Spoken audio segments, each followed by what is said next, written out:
Good morning, everybody. Welcome to day 16 of the Democrat shutdown. The Schumer shutdown is very real and very painful for real Americans. We're going to share a little bit about that situation with you this morning, and then get an update on one specific segment regarding Homeland Security and what that's doing for the security of our country. If you're keeping count, 9 times the Senate Democrats have voted to keep the government closed. All the House Democrats except one voted September 19th to shut it down. So this is 10 total times now that Democrats in Congress have voted to close the government. And we know what that means for real people. We know what it means for our troops and our Border Patrol agents and TSA agents and air traffic controllers and everybody who relies upon services around the country. It's very real. And so today marks yet another day of American families feeling the very real personal and economic strain of this reckless decision that our Democrat colleagues keep making. They want the United States government to remain closed, and they seem not to care about the pain that it's causing.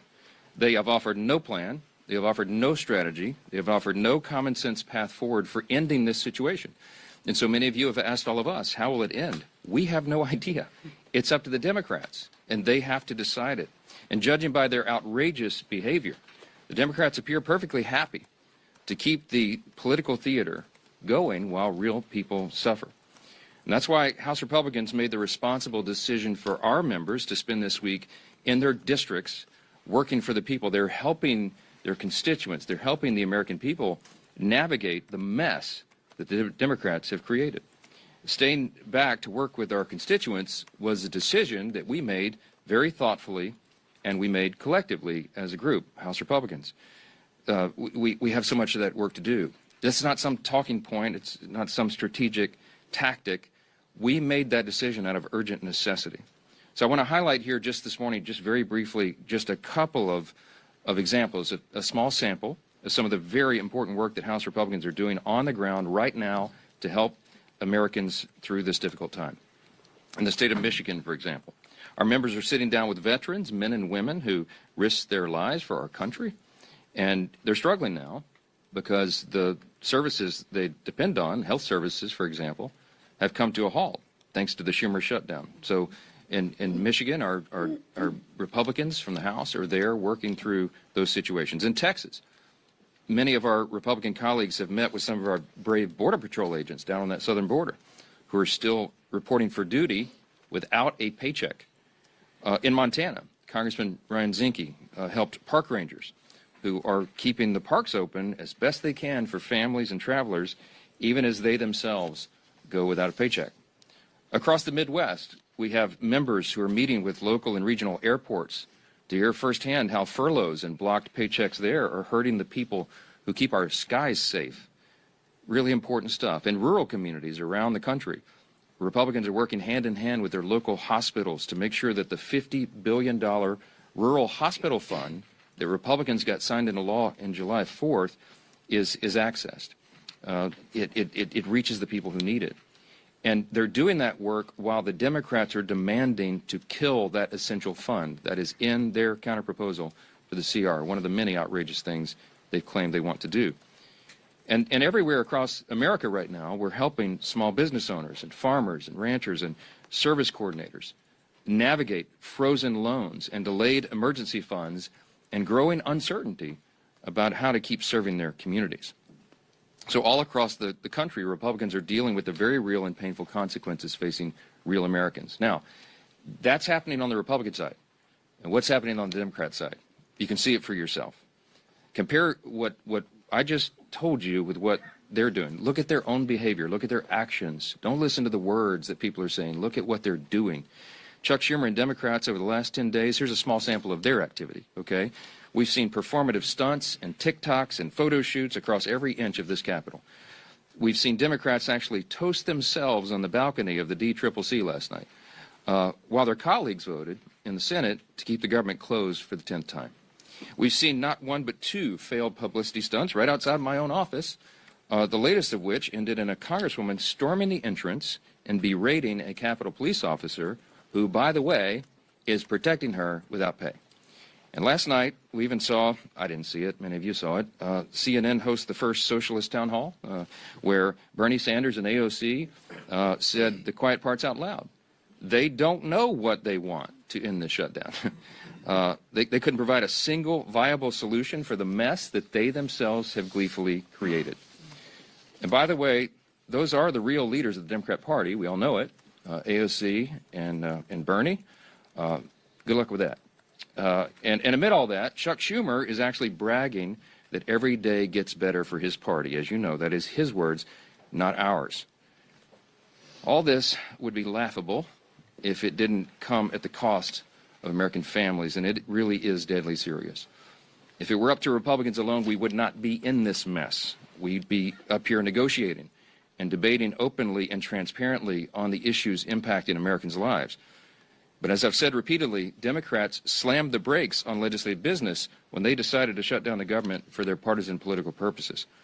The progress we made on appropriations and the conversations that were underway on the COVID-era Obamacare subsidies and all those issues, all that sits at a standstill until Democrats reopen the government. As soon as 5 Senate Democrats come to their senses and break ranks and turn the lights back on, House Republicans are anxious to get back to legislative session and to pick up our unfinished business. We have a lot yet to do. Until then, I'll continue to share the facts from this podium every morning to try to get this message directly to the American people.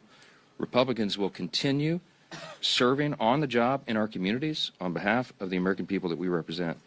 I'm going to conclude this morning by saying this again. There's an incredible contrast right now between the two parties that could not be more clear. As we say here every day, this is not your grandfather's Democratic Party. It truly has become the far left, Marxist left, that are running that whole operation. And it has real effects on real people. And I just want you to, I'll highlight again the split screen of what we're seeing. In America right now, there are 2 diametrically opposed visions for the country, and you should look at the actions of elected officials and not their words. And what are the actions? President Trump and Republicans are delivering for the American people. We have cut their taxes. We are removing red tape and regulations to get the economy humming again. We have ended the border crisis, virtually 0 crossings in the last 4 months under President Trump. We are ending the crime crisis around America, taking heroic measures to make sure that happens. We're cutting fraud, waste, and abuse out of government and making government more efficient and effective for the people. And right now, President Trump is resolving international conflicts, restoring peace through strength around the globe. That's just a small sampling of what's been done by Republicans in the last 9 months. And what have Democrats done the last 9 months? On the split screen, look at the other side. They've shut down the government. I mean, I don't know what else to say. Put all the gimmicks and the talking points aside and look at the indisputable facts and evidence of what is happening right here. There could not be a stronger contrast between the two parties. And I don't know how more simply we can say that. With all that, I'm really happy to introduce our good friend from New York. Chairman Andrew Garbarino is the chair of our House Committee on Homeland Security, and he's here with us this morning to tell us a little bit more about the grave consequences of the Democrat shutdown on America's national security. It could not be more serious than it is right now. Andrew, go ahead. Thank you, Speaker. Sure. Thank you, Speaker, and Leader Scalise and Chairman McClain. Thank you all for being here today. The Senate Democrats' decision to shut down this government for cheap political points lacks any common sense and is undermining the Department of Homeland Security's core mission, as well as the people tasked with upholding it. Nearly 95% of DHS's workforce is considered essential, and that's rightfully so. But that means they're at work right now, and they're not getting paid. More than 63,000 CBP personnel, including U.S. Border Patrol, are continuing their steadfast commitment to securing our borders. More than 61,000 TSA personnel are continuing their mission to protect the traveling public and keep the skies safe. More than 8,000 Secret Service personnel are still carrying out their no-fail mission to safeguard our nation's leaders. More than 49,000 U.S. Coast Guard personnel are serving to protect our maritime borders. I'm grateful that President Trump and Secretary Noem are taking steps to ensure that the Coast Guard personnel are getting paid, just like our military during the shutdown. And I appreciate the department's continued work to support frontline law enforcement officers. I think, though, it's also very vital that we ensure that TSA security officers are compensated as well. Just because the government shut down doesn't mean people aren't still flying. We owe all these men and women at DHS a debt of gratitude for their continued service. But the shutdown is not just about personnel. It's undercutting our homeland security posture. A lapse in government funding prevents DHS from moving forward with critical new investments that enable us to stay ahead of rapidly evolving threats. New contracts are put on hold, and proactive engagements with security partners are postponed. Shutdowns also disrupt the disbursement of vital grants from the Homeland Security Department to our state and local law enforcement partners. This undermines preparedness efforts and makes our communities less safe. Voting against the CR also, the Democrats have allowed crucial DHS authorities to expire. One of those is the Cybersecurity Information Sharing Act of 2015. Without that, 90% of our critical infrastructure is owned by private companies. They can't communicate with us right now. They can't tell us when there's a cyber attack because this lapsed.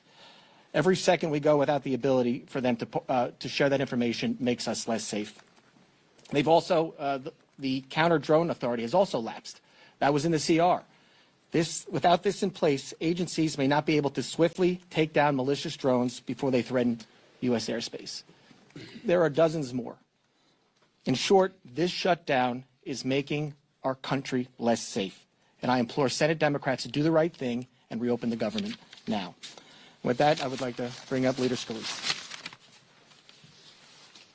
Thank you. Well, you just heard a very stark, grim reality from Chairman Garbarino of what Chuck Schumer's shutdown is doing to our nation's ability to protect the homeland. The Department of Homeland Security is one of the most critical in terms of our ability to keep Americans safe here at home.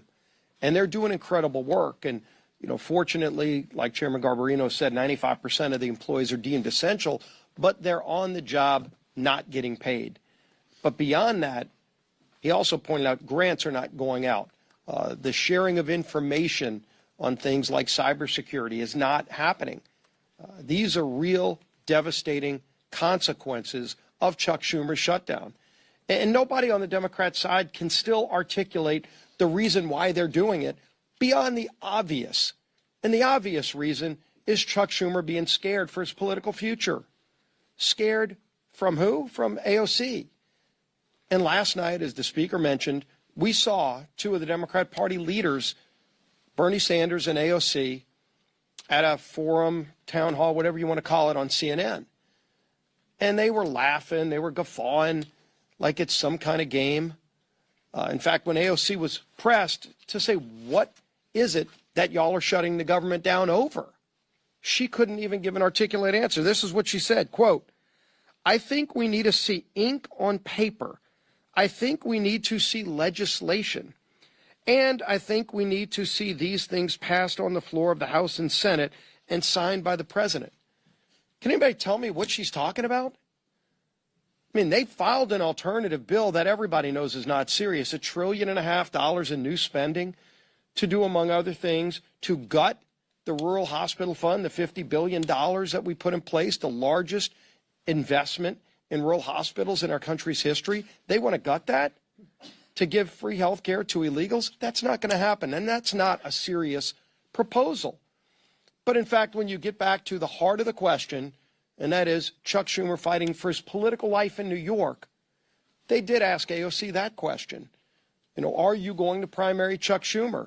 And she laughed, and Bernie tried to bail her out of the question, but ultimately she wouldn't give a direct response to that, because that's really what this shutdown is about. Is Chuck Schumer afraid of the AOC wing of the party primarying and beating him in New York? And so he's just concerned about his political future, and he's willing to jeopardize the lives of the American people, to jeopardize our homeland security abilities that Chairman Garbarino talked about. These are serious consequences to real people, men and women in uniform, our federal workers that are not getting paid. All for what? For the gibberish you heard last night? They cannot articulate even what they want. We presented a clean CR that Chuck Schumer himself voted for in March. Very straightforward bill to fund the government and open it up just to give us more time to negotiate our differences. Very big differences that we have on policy, but we can't even get to those policy negotiations while Chuck Schumer is shutting down the government. So Senator Thune's doing a great job of trying to find a way. to keep bringing the bills back up until one day just 5 more senators on the Democrat side come to their senses and say they're willing to get the government back open so we can resume those negotiations. And we stand ready. We've done our job in the House, and we're ready to get back to work. There's a lot of work stacking up, but while Chuck Schumer keeps the government shut down, it's hurting millions of real families across America. With that, turn it over to our conference chair, Lisa McClain. Thank you, Leader, and thank you, Rep. Garbarino, for being here and the work that you're doing on the Homeland Security. Here we are. Democrats have shut down your government now for 16 days. So I think we all want to know, what have the Democrats done with all this time on their hands, right? Well, let's see. They've posed for glossy photos outside the Capitol. They've screamed at Capitol police officers who, by the way, they are refusing to pay, right? They've jumped on TV to what looks like an audition to be the next radical in charge after Chuck Schumer. And now they're gearing up for their I Hate America rally this weekend. A rally where they'll cheer for chaos instead of country. So take note of what goes on at that rally. Take note of how they put Americans first, really. Now, let's contrast that with Republicans who are doing what we always do, and that is actually working for the American people. And let me give you some examples, and I know our speaker talked about this, but I think this bears repeating again. Pat Fallon, who was in Texas hosting a town hall. Congressman LaLota connected with more than 8,000 of his constituents in New York doing a teletown hall. Congressman Collins held mobile office hours in Georgia. Congressman Walberg in my home state of Michigan brought veterans together in Michigan to tackle problems right now with the VA. Congressman Zinke actually rolled up his sleeves, I mean literally rolled up his sleeves in Montana to help Yellowstone National Park to clean it up. That's the difference. One side delivers solutions and the other are showboats. Republicans passed a clean CR to keep the government open. No gimmicks, no tricks. We actually want to govern. We did our job. And then we got back to work for the people who actually sent us here. Democrats, they saw a shutdown as leverage, as a chance to push for more wasteful spending. And don't take my word for it. Look at what they want to do, $1.5 trillion. You should never use a shutdown as leverage for more wasteful spending. But that's exactly what the Democrats are doing. Well, I have news for them. It's not going to work. Republicans are united behind the work that we've done for the American people. We will not hand out government benefits to illegals on your dime. We will not repeal provisions that cut waste, fraud, and abuse. And we will not cave to Democrats' $1.5 trillion in spending. So it's time for the Democrats to wrap up the photo shoots, stop actually attacking law enforcement, and end the who's more radical contest. Let's pass our clean bill and get back to work for the American people who sent us here. Thank you. All right, time for questions. Chad, go ahead. Mr. Speaker, good morning. Morning. I know what Republicans have said, saying the shutdown is because Schumer is afraid of Ocasio-Cortez. There have been questions to Ocasio-Cortez, Schumer, saying, is this because you're afraid? Are you going to challenge in a primary? They deny that. I understand the tension here about the shutdown, but just because you're saying that that's the case does not necessarily make that true. When they deny that, why should we continue to say, okay, it's because of they're worried about their left flank, or Schumer's worried about Ocasio-Cortez challenging him in a primary? Well, look, I'll be intellectually consistent and tell you don't listen to what politicians say. Look at the actual evidence. I can put on my evidence here. First, Exhibit A is what AOC actually said last night. She did not disclaim that she was running against Schumer, and there's a lot to talk about that. You don't have to take my word for it. Most of you have written about that. But then also look at the evidence. Exhibit B would be what happened in March. And when we began all this, and I think at the first or second day of the shutdown, I brought you a magazine cover that I had on a big stack on my desk, the Washington Examiner, and it was a cartoon depiction of Chuck Schumer leaving the Senate with a box with all his belongings as if he'd been fired, and he had this shameful look on his face. And all the House Democrats were drawn behind him, screaming at him, holding up signs saying he was a traitor, etc. And that's the abuse he took from the far left corners of the base after he did the right and responsible thing, by his own words, not mine, the right and responsible thing to pass the continuing resolution in March. We have the identical product on the table today. What has changed? Don't take our word for it. Just go look. The only explanation for this is that Chuck Schumer does not want to face the heat and the scrutiny and the abuse that he took in March for doing the right, responsible thing by the far left voices in his party. आज फिर special dessert बनेगा हर दिन कुछ special क्यों नहीं खालिस दूध से बनी पाकिस्तान #1 ब्रांडेड डेयरी क्रीम सिर्फ नेस्ले मिल्क पैक क्रीम बनाए मेरी स्पेशल फैमिली के लिए हर डिजर्ट एक्स्ट्रा स्पेशल अब हर दिन खुशी से from Nestle. When Bernie and AOC get the full stage for a CNN, the first socialist town hall, I hope they're proud of themselves. They are the voices of the party. I mean, they are. Look, Mamdani is on path, shockingly, sadly, frighteningly, to become the elected mayor of the largest city in America, the once cradle of capitalism. There is a Marxist rise in the Democratic Party, and the old guard, and I'm saying old guard, Chuck Schumer's been here for 44 years, okay? He is not the flavor of the month. And he knows that he's going to get a challenge. If it's not AOC, it'll be another disciple of Mamdani or somebody like that. They all know that. Ask Hakeem Jeffries why he has not openly endorsed Mamdani for the mayor of New York. He's in a real bind. Because Hakeem Jeffries, while he's a far-left progressive politician, he's not a communist. But you have to aspire, you have to say, you have to stand for the farthest left ideas, socialism, communism, Marxism right now, to be in favor in the Democratic Party. This is not your grandfather's Democratic Party. They wouldn't recognize it. And that's the dynamic that Chuck Schumer is dealing with, and that's why he's drawn the line right here. He had to show a fight, and everybody knows it. It is plainly on display. Yes. News broke this week of a racist Hitler-loving group chat among young Republicans, including Vermont State Senator, and then an American flag with a swastika was found in a Republican congressman's office this week. Are you worried about that extremist pro-Hitler sentiment among the party's young Republicans? No. Look, obviously we roundly condemn any of that nonsense, and the young Republican or the organization, whoever that, I don't know who any of these people are, I never heard of them. Somebody posted a photo of me standing next to these guys. We're in tuxedos. Obviously, I think it was at the inauguration, and people were just coming up and asking for selfies with 1,000 of them. I don't know. I've never heard of that person in my life. But whoever these young people are, and whatever they're saying, if it's true, we obviously condemn that. And the organizations involved are dealing with that. That's my understanding. With regard to the swastika thing, this happened last night. A Republican congressman, allegedly one of his staffers had something in the background or something in a Zoom. That's what I heard this morning. He says that that's not his, and there's a proper investigation ongoing, and the congressman did exactly what he should have done, and that is report it.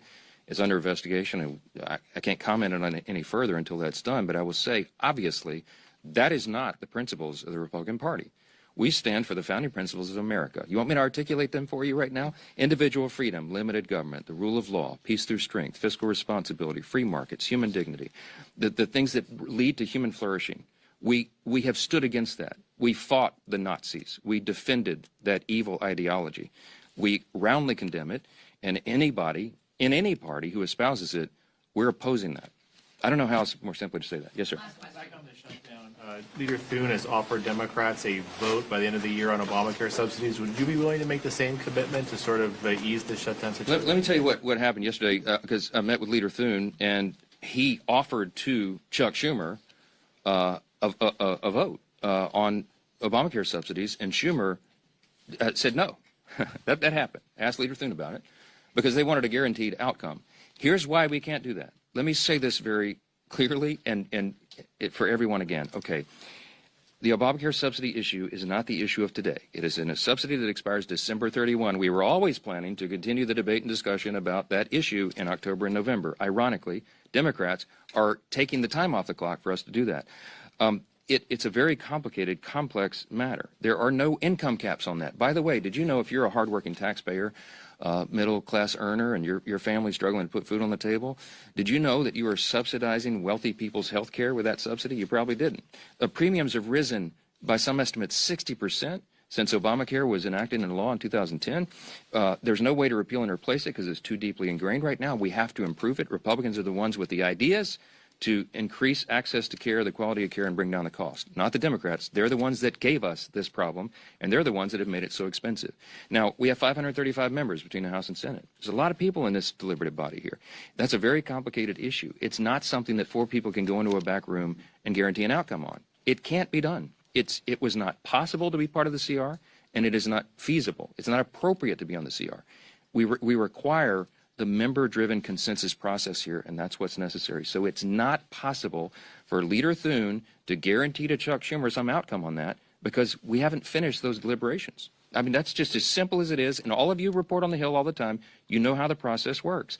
So when Leader Thune offered Schumer a vote on the ACA, on the subsidy, without guaranteeing an outcome, Schumer said, nope, no thanks, we'll keep it closed. Because, by the way, remember, every day of the shutdown gets better for us, as Chuck Schumer said, okay?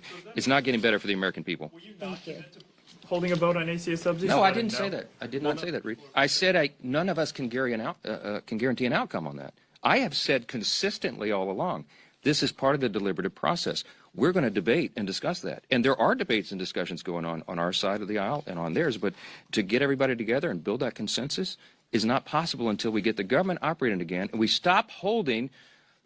I get very upset about that. We stop holding the American people hostage for these ridiculous political games. People see what's going on here. We should not have Border Patrol agents not paid right now because Chuck Schumer wants to play political games to cover his tail. I don't know how much more simply to say that, and every single one of you know that's exactly what's going on. I don't like being Mad Mike. I want to be Happy Mike. I want to be the happy warrior, but I am so upset about this. God bless America. We're done. Thanks.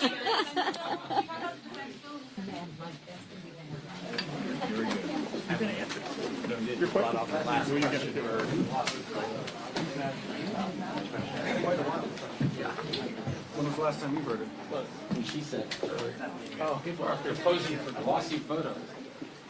You gonna put that in the caption? I don't think so. I'll just have a glossy file. You're gonna name that in your archive? Yeah. It's glossy. That was funny. Yeah. Are y'all good back there if we take our poster down? Everybody good?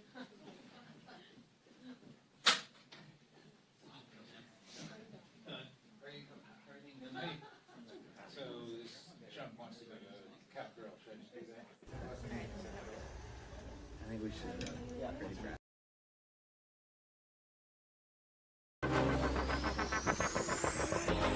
I just can't get enough. I just can't get enough.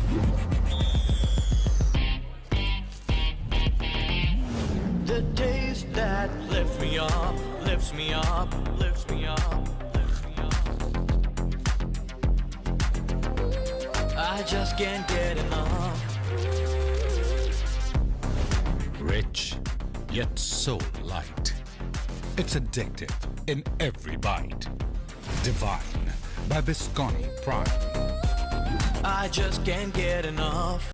Men in the armed forces put their lives on the line to protect the hard-fought freedoms guaranteed by the Constitution, and they protect our democracy. Every president in modern history has understood the gravity and seriousness of deploying troops abroad, and in very rare and urgent